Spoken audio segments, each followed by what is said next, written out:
بەهۆی تەقینەوەی دوو بۆمبی چێنراو لە گۆڕەپانی کرێکاران و بازاڕی مەزادخانەی شاری کەرکووک لانی کەم 15 وڵاتی بریندار بوون و زیانی مادی بەر ئۆتۆمبیل و دوکانەکانی نزیک ڕووداوەکە کەوتووە. هاوڵاتیان و کاسبکارانی و بازاڕانی گەرانن لە تەقینەوەکان و داوا لە هێزەکانی پۆلیس دەکەن ئاسایشی بازاڕەکە پتەوتر بکەن. والله باشە هیچ نەبوو بەسەمە لە ناکایەکەوە ئەم دوو تەقینەوەی ئارە والله چۆن دروست ناکەس تاکەەوە بازارەکەش هەمووی چۆڵ بوو. والله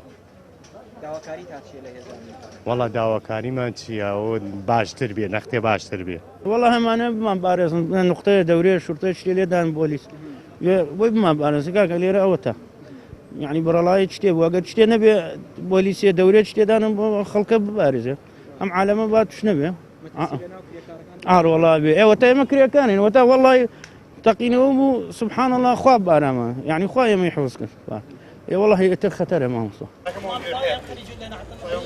لە دوای ڕووداوەکانی 16 ئۆکتۆبەرەوە ناوەنەوە لە بازار و شوێنە گشتەکانی شارەکە بۆمبی چێنرا و دادەنرێت و هاوڵاتیانی مەدەنی دەکرێنە ئامانج.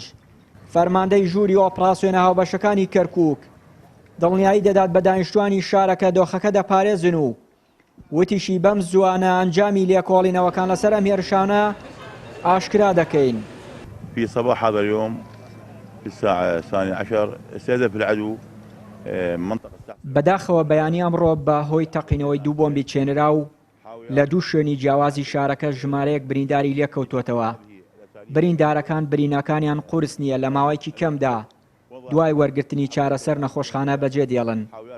بەکارهێنانی ئەم جۆرە لە تەقینەوە و کاری تێکدەرانە کاریگەری لەسەر ئاسایشی شارەکە نابێت.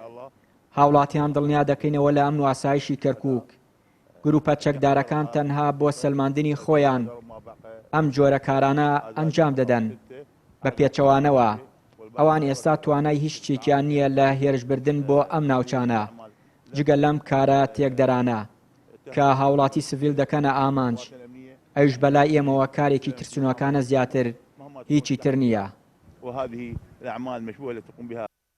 ئەم تەقینەوانە هاوکاتە لەگەڵ هێرشی چەکدارانی داعش بۆ سەر بازگەی کوڵەجۆی هێزەکانی ئاسایش لە شەوی ڕابردوودا کە بەو هۆیەوە ژمارەیەک ئاسایش بوونە قوربانی. چاودێرانیش پێیان وایە ئەم هێرش و پەلامارانەی داعش بۆ سەلماندنی خۆیانە لە ناوچە جێ ناکۆکەکان چونکە ئەم گروپە چەکدارە توانای هێرشی فراوانی نەماوە هەر بۆیە بەم جۆرە پشێوینە ئارامی لەو ناوچانە دروست دەکات. چیان وری کەناڵی ئاسمانی پەیام کەرکووک.